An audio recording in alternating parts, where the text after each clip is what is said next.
तो हेलो दोस्तों, 11th physics class में आपका स्वागत है। तो दोस्तों आज हम बात करने वाले हैं सेकंड पार्ट 11th फिजिक्स का। और यूनिट एंड डायमेंशन बोले तो मापन एवं मात्रक का सेकंड लेक्चर है। मैंने फर्स्ट लेक्चर में आपके लिए इंट्रोडक्शन में आपके लिए बताया था कि फंडामेंटल क्वांटिटी किसे कहते हैं, यानी मूलभूत राशि किसे कहते हैं, और भौतिक राशि किसे कहते हैं। तो ये मैंने फर्स्ट क्लास में आपके लिए क्लियर कर दिया था। आपका बेसिक लेवल जो भी वीक था मैंने उसको कवर कर दिया था। तो आज का आपका सेकंड लेक्चर है, और सेकंड लेक्चर में भी सीधे सीधे लिखा हुआ है मात्रकों की पद्धति। तो आज हम बात करेंगे मात्रकों की पद्धति। मैंने आपके लिए बता दिया था मात्रकों की पद्धति को 7 प्रकार से बांटा गया है। पहला आपका टाइम बोले तो समय, उसके बाद सेकंड लेंथ बोले तो लंबाई, उसके बाद मास बोले तो द्रव्यमान, उसके बाद इलेक्ट्रिक करंट बोले तो विद्युत धारा, उसके बाद मात्रा पदार्थ की मात्रा सब्सटेंट और मैटर, उसके बाद ज्योति तीव्रता, उसके बाद तापमान बोले तो टेम्परेचर। तो इस प्रकार से मैंने आपके लिए कितने भागों में बांट दिया था? 7 भागों में बांट दिया था। किसको? मात्रकों की पद्धति को। ओके, आई होप आपको यहाँ तक क्लियर होगा।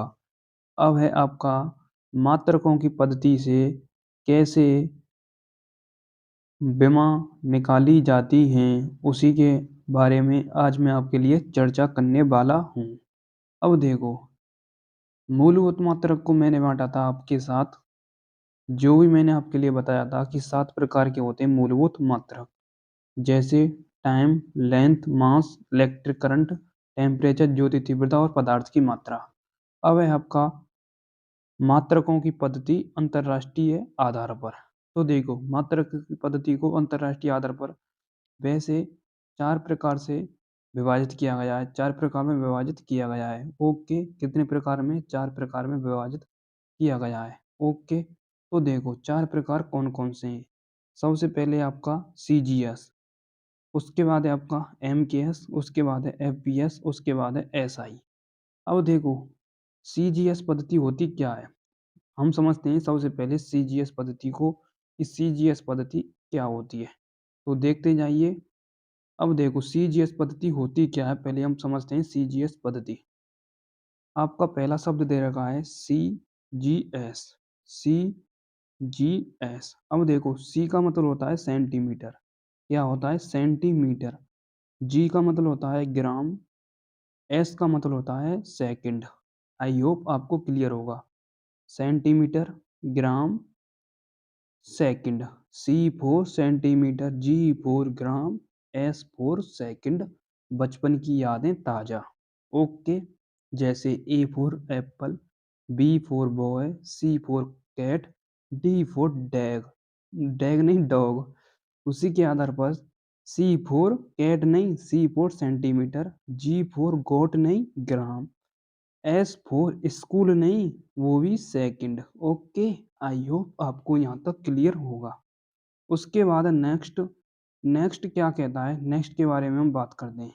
देखो, नेक्स्ट क्या कहता है, नेक्स्ट कहती है एमकेएस पद्धति। एमकेएस पद्धति क्या होती है? एम के एस। एम का मतलब होता है मीटर, के का मतलब होता है किलोग्राम, एस का मतलब होता है सेकंड। एम फोर मीटर, के four kilogram, S for second. उसके बाद है एफ पी एस।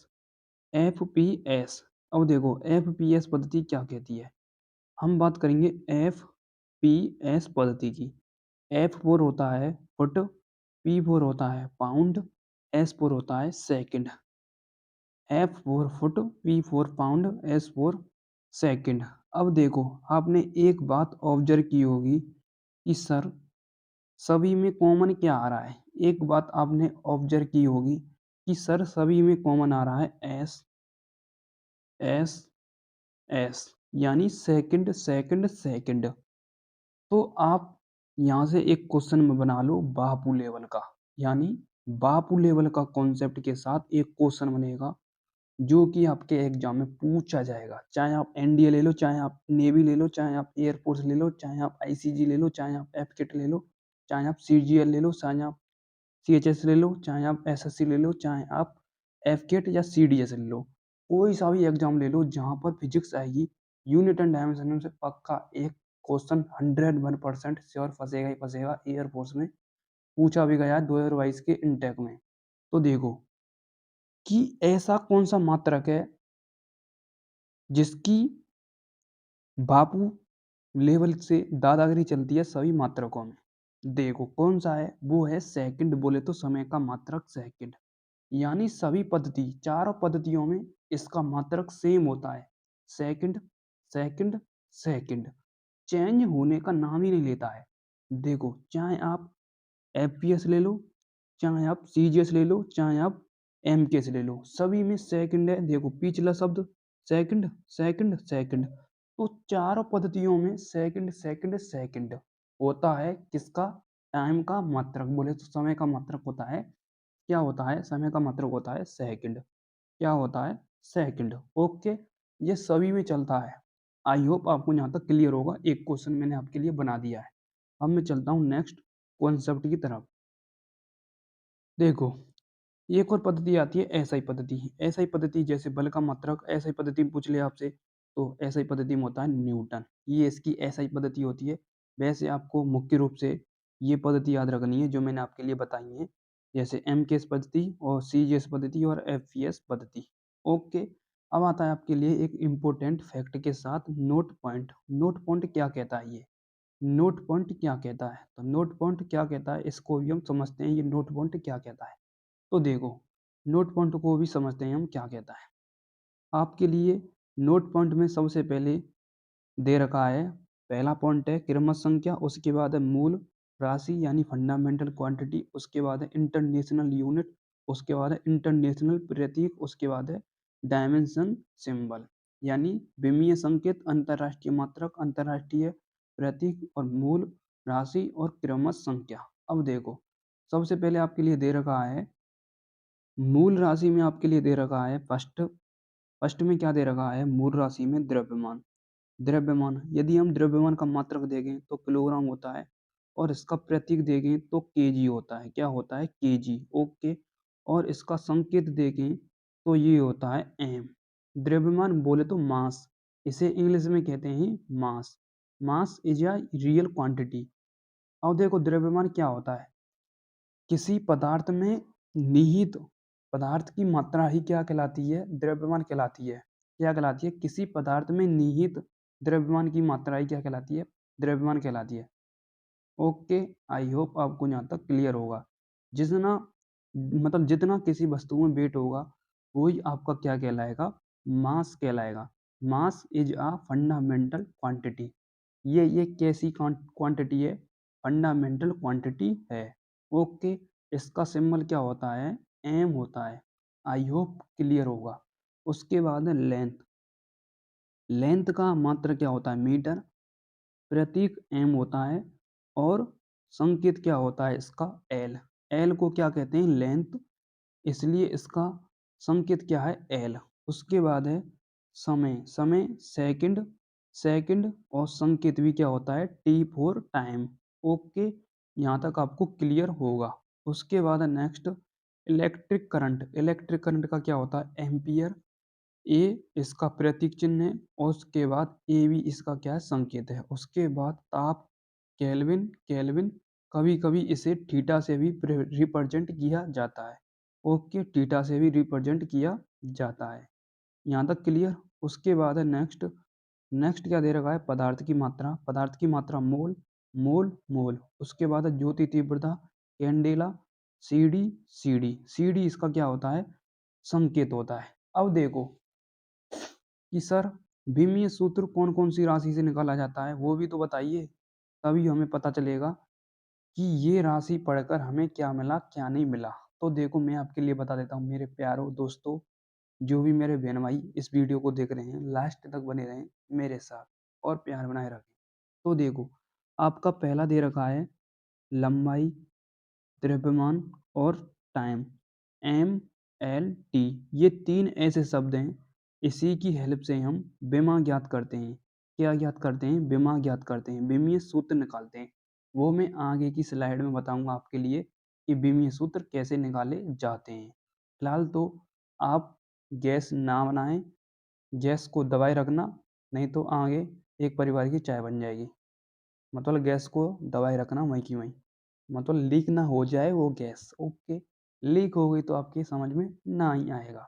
मैं आपके लिए अगली स्लाइड में समझाने वाला हूँ कि विमीय सूत्र कैसे निकाला जाता है। फिलहाल तो हम एक ट्रिक बताते हैं आपके लिए कि ट्रिक ये क्या काम करती है। सबसे पहले ट्रिक को हम ट्रक भरते हैं, कभी भी ट्रिक का ट्रक नहीं भरता। तो देखो हम ट्रिक को समझते हैं। मैंने अपनी तरफ से ये ट्रिक तैयार की है ताकि आपको बेहतरीन से बेहतरीन ये समझ में आ पाए। तो देखो ट्रिक क्या कहती है अपनी। सबसे पहले आपका दे रखा है CGS पद्धति, उसके बाद दे रखा है MKS पद्धति, उसके बाद एक और दे रखा है नीचे FPS पद्धति, निचले की स्लाइड में, यानी निचली स्लाइड में। तो देखो हम निचली भी स्लाइड को देखते हैं। देखो ये रही निचली स्लाइड, FPS पद्धति। FPS पद्धति अब मैं इसी स्लाइड को यूज कर लेता हूँ। सबसे पहले आपका MKS पद्धति, उसके बाद CGS पद्धति, उसके बाद FPS पद्धति। ओके, आई होप आपको यहाँ तक क्लियर होगा। अब देखो मैंने आपके लिए एक संकेत का चिन्ह भी बना रखा है, संकेत का इस प्रकार से। ये संकेत बता रहा है एल बोले तो लंबाई, ये संकेत बता रहा है एम मतलब द्रव्यमान, और ये संकेत बता रहा है टी फॉर टाइम।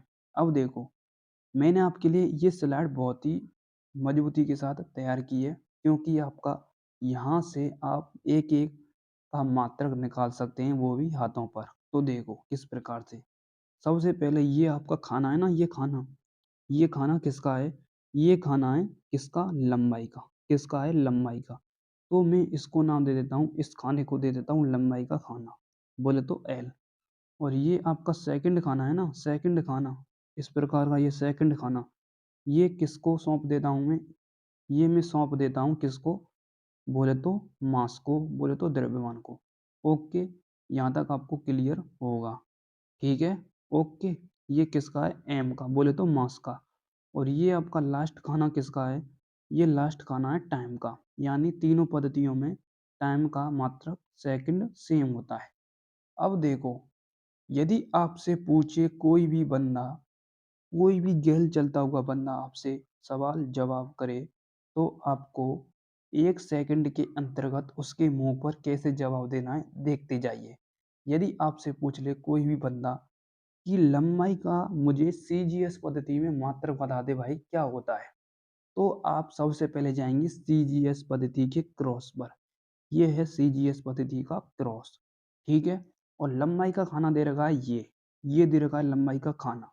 और CGS पद्धति के क्रॉस में क्या दे रखा है? सी फोर क्या होता है? सेंटीमीटर।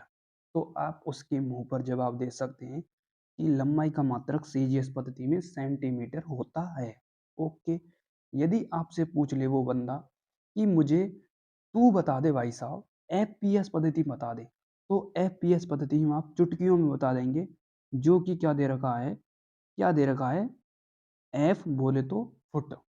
यदि आपसे कोई पूछे पूछे मास का पूछे कि भाई मुझे मास का FPS पद्धति में मात्रक बता दे क्या आता है, तो ये होता है P फॉर पाउंड।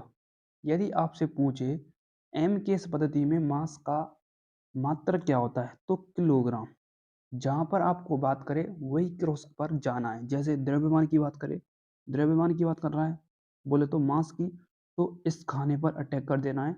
और जिसकी पूछे जैसे CGS में से पूछे तो जी फॉर ग्राम। ये होती है सिंपल सी ट्रिक। यदि इसका स्क्रीनशॉट लेना चाहें तो भाई गादा इज्जत पूर्वक आप इसका स्क्रीनशॉट ले सकते हैं। ओके, मैंने आपके लिए एक दो बार एक्सप्लेनेशन कर दिया है, लास्ट बार बता देता हूँ। ये होता है आपका लेंथ का खाना। 1 मिनट में इसको रफ करता हूँ। देखो ये होता है लेंथ का खाना। किसका होता है? लेंथ बोले तो लंबाई का। ये लंबाई का होता है, ये द्रव्यमान का होता है, ये टी का होता है। यदि लेंथ का पूछे CGS पद्धति में तो CGS पर टिक कर दो, सी फॉर सेंटीमीटर। यदि एम मास का पूछे सीजीएस पद्धति में तो सीधे सीधे ग्राम लगा देना। यदि टाइम का पूछे तो सेकंड। टाइम का तो आप आंख बंद करके ही निशाना लगा देना। यदि टाइम का कोई से भी मतलब पद्धति में पूछे आपसे कि टाइम का सीजीएस पद्धति में क्या होता है, सीधे बता देना सेकंड सेकंड सेकंड। एफपीएस पद्धति में पूछे सेकंड सेकंड सेकंड, यानी अंधेरे अंधेरे में तीर मारते हैं ना, ऐसे ही निशान लगाना है आपको टाइम के साथ। बट आपको मास और लेंथ पर ऐसे तीर नहीं लगाना है, सोच और समझ के। ओके। यदि ये आपके सारणी हाथों में है और बाजुओं में है तो आप 1 सेकंड के अंतर्गत आप आंसर दे सकते हैं। आई होप आपको ये सारणी क्लियर होगी। ओके।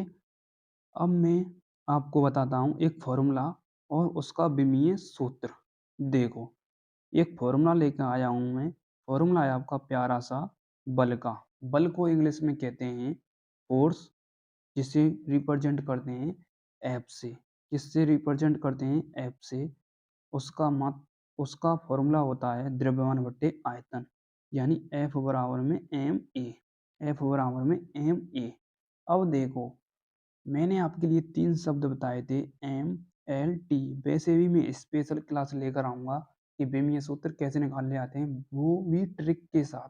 फिलहाल तो मैं आपके लिए एक हिंट दे रहा हूँ, जो भी आपकी गैस बन रही होगी ना, वो गैस खत्म हो जाएगी इसलिए। तो देखो, 3 शब्द काम में आते हैं विमीय सूत्र निकालने के लिए, एम और एल और T. M for mass, L for length, T for time.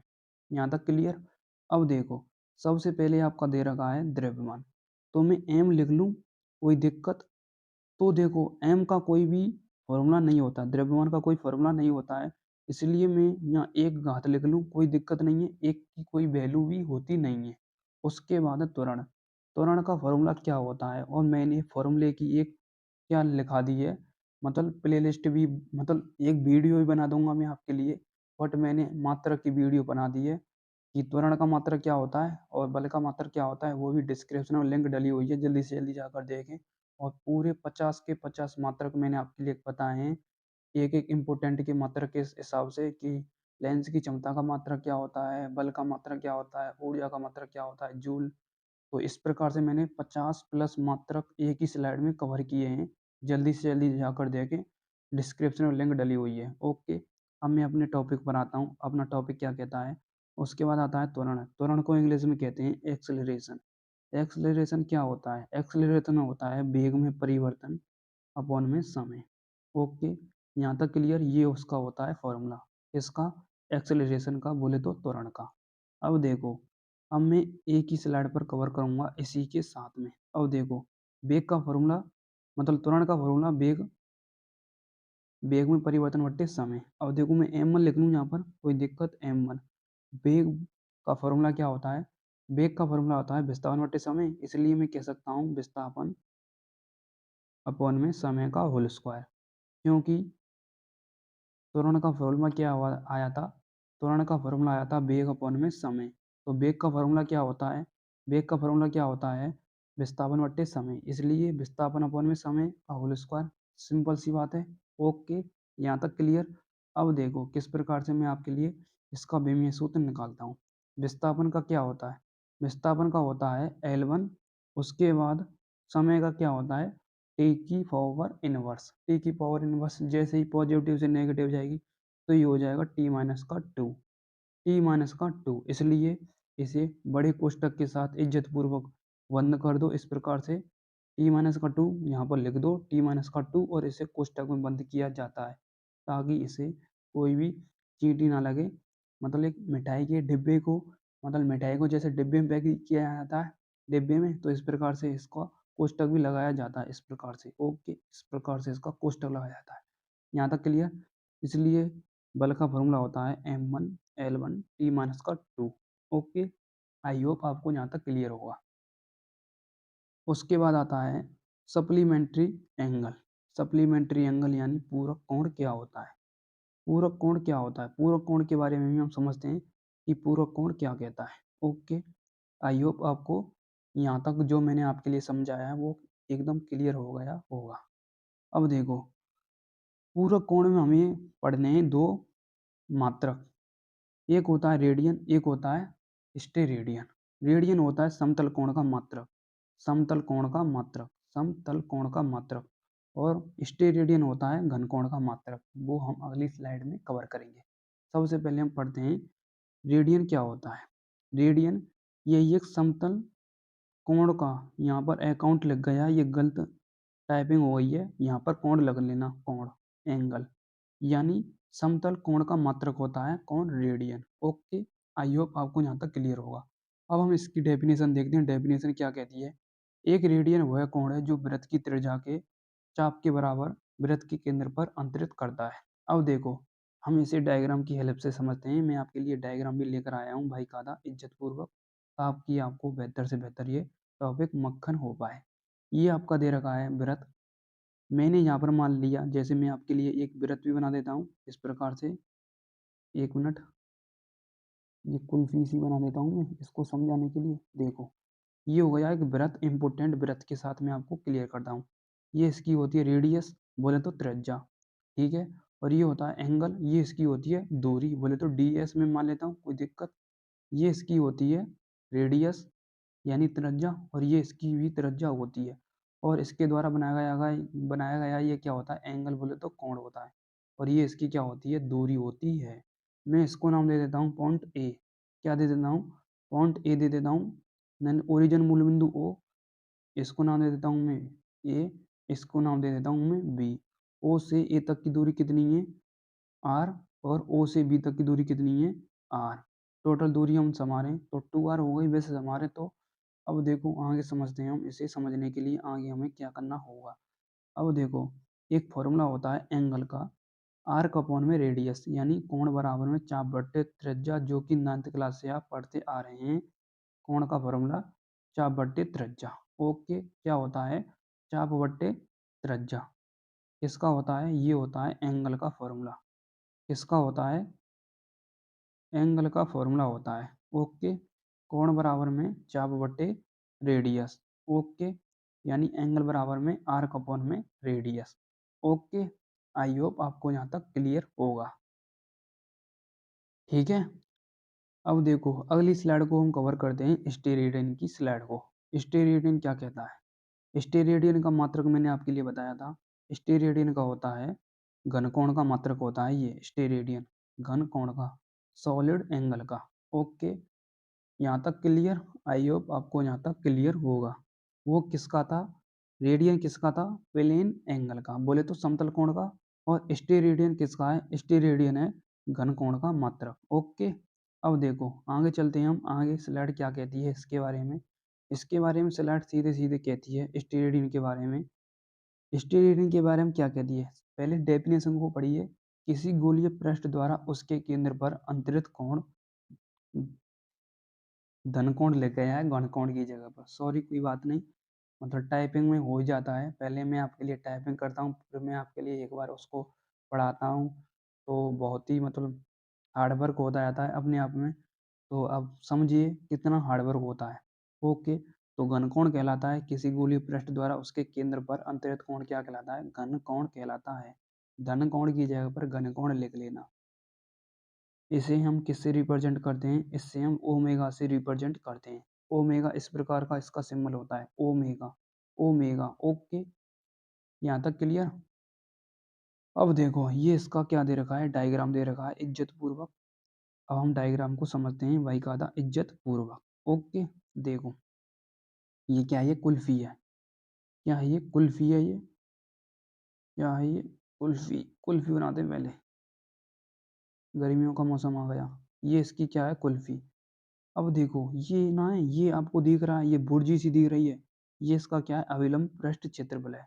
अभिलंब पृष्ठ क्षेत्रफल। यदि मैं इससे यहाँ पर परपेंडिकुलर एक लाइन ड्रॉ करूँ, तो ये इसकी क्या है, रेडियस है। क्या है, रेडियस है, ठीक है। यहाँ तक क्लियर। और ये इसका क्या है, अभिलंब पृष्ठ क्षेत्रफल, बोले तो डी ए। ओके, और ये इसकी क्या है, रेडियस है। यहाँ से लेके यहाँ तक रेडियस, यहाँ से लेके यहाँ तक की रेडियस। कौन से भी समारोह जहाँ पर एक लाइन ड्रॉ हो रही है वही आपकी क्या है, रेडियस है, बोले तो त्रिज्या है। ओके, यहाँ तक आपको क्लियर होगा। ओके, ये इसकी क्या है, रेडियस, ठीक है। और ये क्या है, इसका अभिलंब पृष्ठ क्षेत्रफल, ठीक है। अब देखो, अब हम देखते हैं, जैसे इसका एक फॉर्मूला भी लिखा है डी ओमेगा, क्योंकि घनकोण को किससे रिप्रेजेंट करते हैं हम, डी ओमेगा से। या आप ओमेगा भी लिख सकते हैं या आप डी ओमेगा भी लिख सकते हैं। तो डी ओमेगा बराबर में अविलंब पृष्ठ क्षेत्रफल डी ए अपॉन में दूरी कितनी है, आर स्क्वायर, बोले तो त्रिज्या का होल स्क्वायर। तो देखो सीधे सीधे लिखा हुआ है डी डब्ल्यू बराबर में डी अपॉन में आर स्क्वायर, या अविलंब पृष्ठ क्षेत्रफल बट्टे आर स्क्वायर, इसे भी कह सकते हैं। ठीक है, आई होप आपको यहाँ तक क्लियर होगा। ओके, अब देखो जैसे मैं आपके लिए लिखूँ यहाँ पर डी डब्ल्यू बराबर में डी ए बराबर में आर स्क्वायर। ठीक है, यहाँ तक क्लियर। अब देखो मैं आर स्क्वायर बराबर में डी ए अपॉन में डी डब्ल्यू लिख दूँ, और डी ए और डी डब्ल्यू का मान में एक रख लूँ, तो आर स्क्वायर बराबर में एक आ जाएगा। ओके, अब देखो ये पहले आपकी थ्योरी क्या कहती है, पहले इस थ्योरी को समझते हैं। थ्योरी क्या कहती है, थ्योरी में सीधे सीधे लिखा हुआ है एक रेडियन, एक रेडियन वह कोण है जो गोले की पृष्ठ एक भाग जिसका क्षेत्रफल गोले की त्रिज्या के वर्ग के बराबर और केंद्र पर अंतरित करता है। तो देखो मैंने आपके लिए बताया था, जैसे डी डब्ल्यू, जैसे मैंने आपके लिए बताया था ना, डी डब्ल्यू बराबर में डी ए का मान में एक रख लूँ, तो वही आर स्क्वायर बराबर में एक आ जाएगा।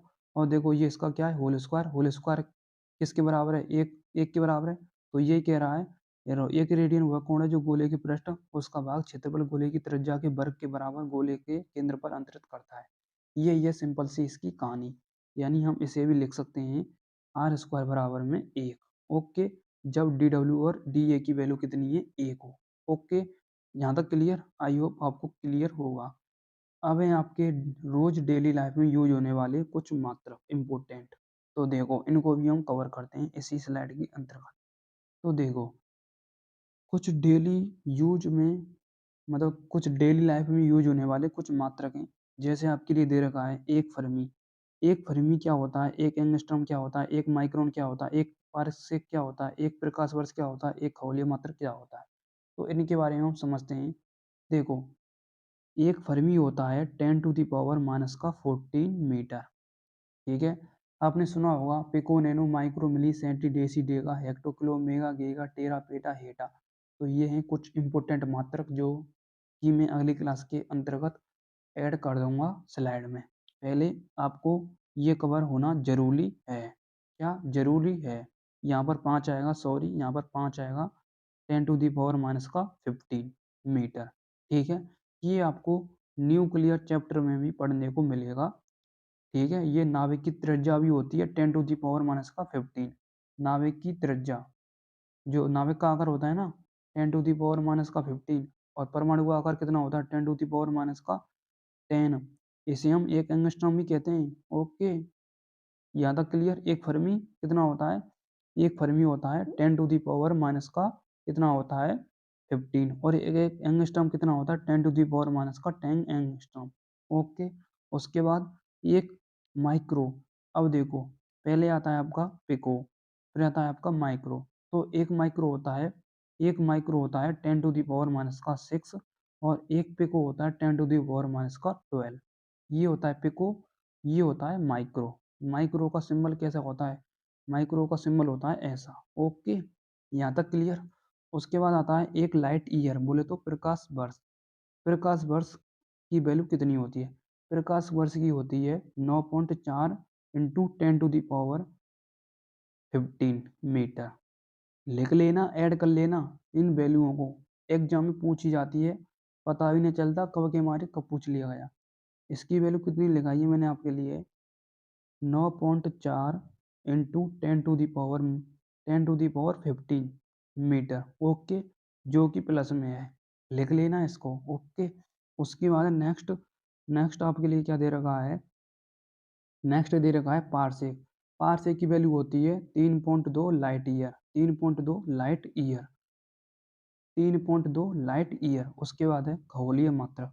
खगोलीय मात्रक के बारे में क्या दे रखा है, खगोलीय मात्रक होता है 1.496 10⁻11 मीटर। ओके, उसके बाद नेक्स्ट एक और है, नेक्स्ट दे रखा है एक एक्सरे। एक एक्सरे होता है 10⁻15 मीटर। ओके, यहाँ तक मतलब यहाँ तक आपका हुआ क्लियर कॉन्सेप्ट। उसके बाद है कुछ द्रव्यमान के मात्रक भी होते हैं, जैसे एक चंद्रशेखर, 1 पाउंड 1 किलोग्राम में कितने होते हैं, 1 क्विंटल में कितने होते हैं, तो इनको भी मैं आपके लिए बता देता हूँ। देखो, यहाँ पर दे रखा है आपके लिए एक चंद्रशेखर की लिमिट कितनी होती है, ये होती है 1.44 mass of sun. Mass of सन, इसे हम सूर्य का भी द्रव्यमान कहते हैं। ठीक है, सूर्य का द्रव्यमान ही हम कहते हैं। ओके, यहाँ तक क्लियर। यदि हम इसे किलोग्राम में चेंज करना चाहें तो कुछ वैल्यू इस प्रकार से आएगी, 2.8 into 10 to the power 30 kilogram. Okay, ये होती है इसकी इसकी किलोग्राम में वैल्यू। और मास ऑफ सन की बात करें तो 1.44 मास ऑफ सन। ठीक है, ये होता है इसका सूर्य का द्रव्यमान। ओके, उसके बाद है 1 पाउंड में होते हैं 0.45 किलोग्राम। यहाँ मतलब पॉइंटों की बात कर रहा हूँ मैं, 0.45 किलोग्राम।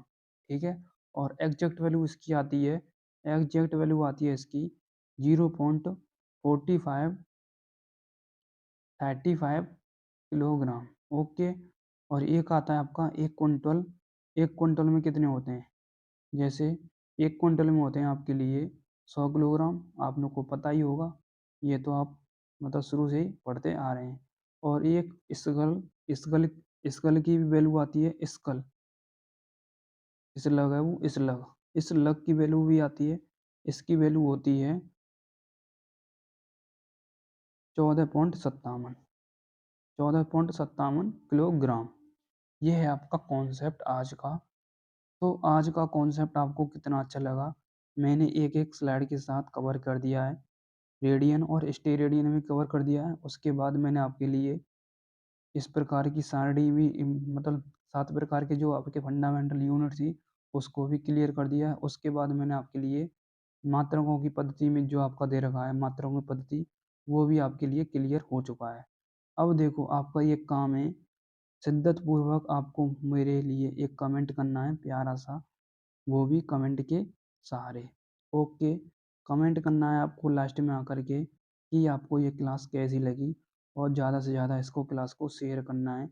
वो तो मैं आपके लिए कह नहीं सकता, लाइक और शेयर के लिए और सब्सक्राइब के लिए वो आपकी मर्जी, करें या ना करें। तब तक के लिए हम मिलते हैं नेक्स्ट क्लास के साथ। Thank you so much, love you all, जय हिंद जय भारत।